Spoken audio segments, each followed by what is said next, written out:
এমন কিছু সিচুয়েশন 2026-এ আসতে চলেছে যেখানে আপনাকে সতর্ক থাকতে হবে।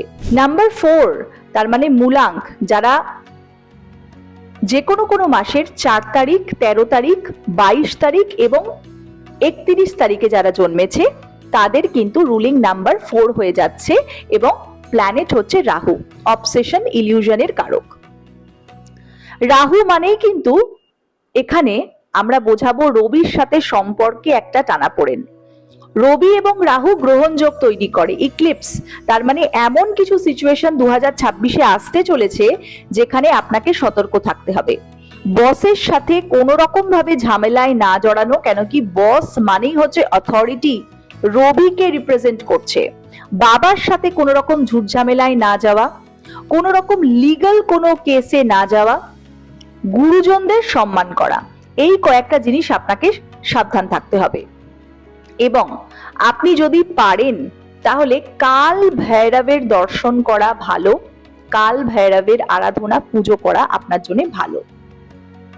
এবং আপনার মধ্যে এমন কিছু ইচ্ছে জাগবে, এমন কোনো বদ অভ্যেস বা অ্যাডিকশন হতে পারে এই বছরটাতে 2026-এ, সেগুলোর থেকে কিন্তু সতর্ক থাকতে হবে। এবং যাতে আপনি কোনো রকম কোনো কিছুর প্রতি অবসেসড না হয়ে যান, ইলিউশন ক্রিয়েট না হয়, কেন কি ধোঁয়াশা, রাহু মানেই একটা ধোঁয়াশার মধ্যে থাকা। এবং যখন গ্রহণের একটা সিচুয়েশন হয়ে যাচ্ছে, যাদের যদি খুব খারাপ থাকে জন্মছকে, সেক্ষেত্রে আমি বলছি আপনি অবশ্যই একটি গাইডেন্স নিয়ে নেবেন, সেখানে আপনাকে অবশ্যই হেল্প করা হবে।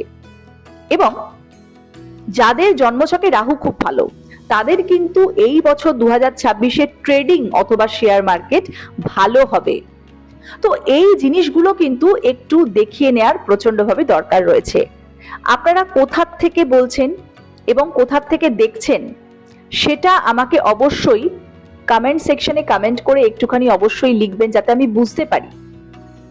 এটা আমাকে ইন্সপায়ার করে আরো কন্টেন্টস বানানোর। আপনারা কি কন্টেন্টের উপরে দেখতে চাইছেন সেটা অবশ্যই মেনশন করবেন, এবং আপনার মূলাঙ্ক কি সেটাও কিন্তু কমেন্ট সেকশনে কমেন্ট করবেন। আরো নতুন ভিডিওজের জন্য নোটিফিকেশন বাটনটা প্রেস করে রাখবেন, যাতে সব থেকে প্রথমে আপনার কাছে আমার ভিডিও চলে যায়, এবং আমার চ্যানেলকে সাবস্ক্রাইব অবশ্যই করবেন।